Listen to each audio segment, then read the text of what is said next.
strong performance. Thank you. Grabe, pakinggan natin ang ating Clash panel. Ano po ang masasabi ninyo? Molly, alam mo, etong kantang to ay napaka-dark.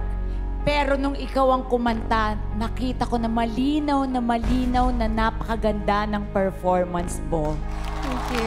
Alam mo kung ano pa nagustuhan ko?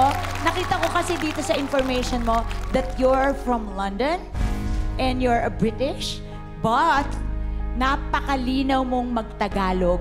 I really like you and I know you will be a star. Thank you so much.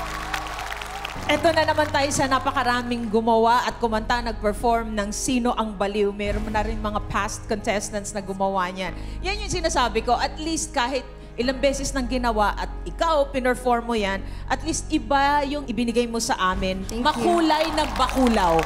Sir, friendship. Hello, hello. Ito ba ang una mong singing contest? Yes po. Una. Okay. Good fight, man. Kahit na ang lakas ng kalaban mo, talagang hindi ka nagpataob. Tapos, mas ginamit mo pa yon para i-fuel ang passion mo sa pagkanta. One of the best performances to so far, kayong dalawa. So, thank you. Thank you for that fight. Thank you, Clash panel. Judges, with no pressure. Pero nasa mga kamay ninyo ang kapalaran nila. Okay. My vote will go to Molly. One vote for Molly.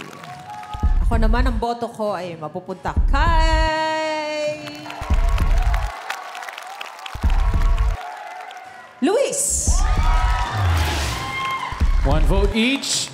Miss Ai. Ang boto ko ay mapupunta kay...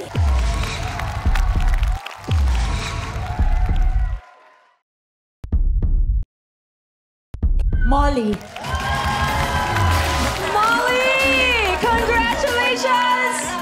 May pwesto ka na sa top of the Clash. Pwede ka nang maupo sa puting upuan. Siguro masabi ko sa naging journey ko sa The Clash, short, but tingin ko may impact.